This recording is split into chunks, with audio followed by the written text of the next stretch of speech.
My daughter has been sleeping with her sister's husband, so I uninvited her to Christmas. She says it's none of my business, and that I'll get over it. I am a mother of 4 children, 2 older sons and 2 younger daughters. All of them are adults and have moved out a long time ago. I have always been close with my daughter Sally, while Penny has always liked to have her own space.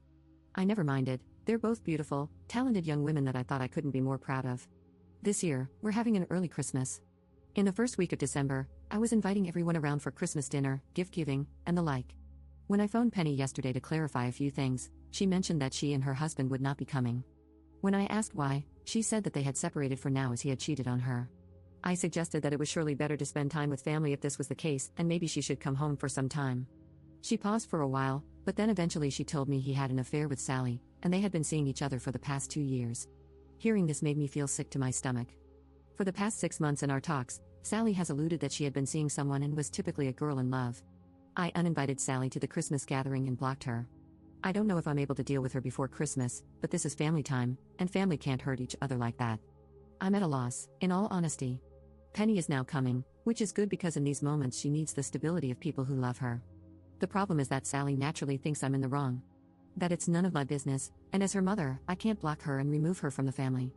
My sister thinks I shouldn't get involved in their personal lives, which I think is BS. My daughter needs us right now.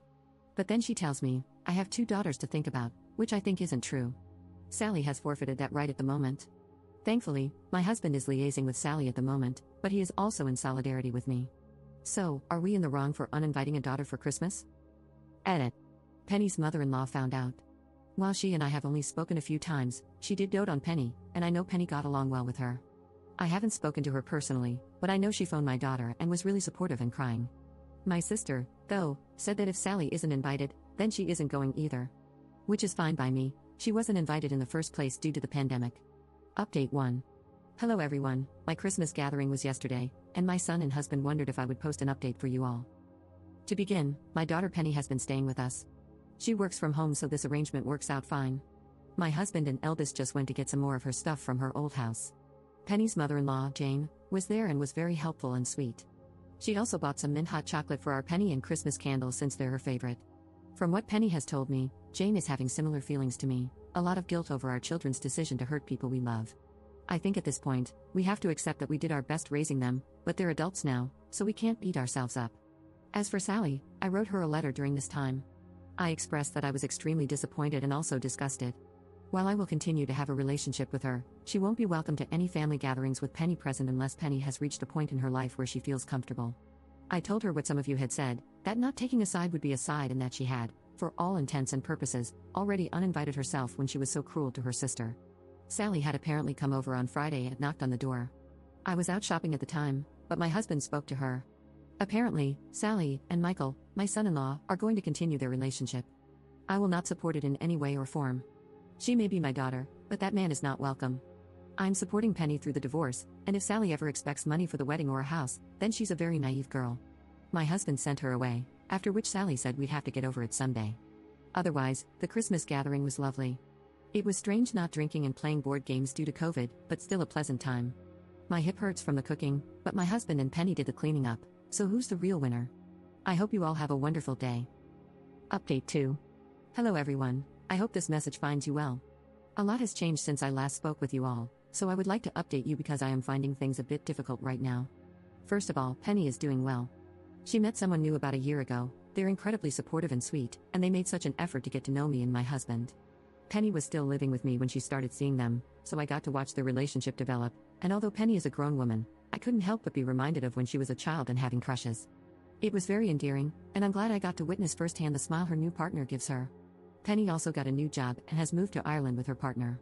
Sally and Michael have continued their relationship. I don't have a lot of love to give Michael. I'm civil enough, but frankly, it is difficult for me to become invested in their relationship at all.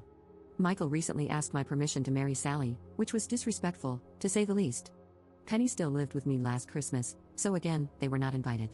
I am not hosting this Christmas and am instead going to visit my eldest son. He and his wife had a little boy at the beginning of this year. They've asked me to stay with them for a little while so I can help with the cooking and cleaning, as they have been struggling a little bit. Finally, my husband passed away 9 months ago. He fell while on a walk, hit his head, and was there for some hours before someone found him. It's been a difficult transition, to put it mildly. Being a little bit on the older side, I've lost quite a few people in my life, and while I did grieve, I always had the strength to continue. Losing my husband made me realize how much I relied on him. Not just to take the bins out or pick me up from choir practice, but for all the times I was angry, sad, and overwhelmed, and he was there for me. When other people pass away, at least you get moments of respite in the grief, where you just sort of forget they've passed. With my husband, there are only reminders. Every time I wake up alone, when I now have to take the bins out, when I have to cook a meal just for one person. There's not really a moment of peace in this grief, and I have found it very difficult to deal with. It's his birthday at the end of November, and there was another moment of grief as I had to get rid of my notes for birthday gift ideas in my notebook.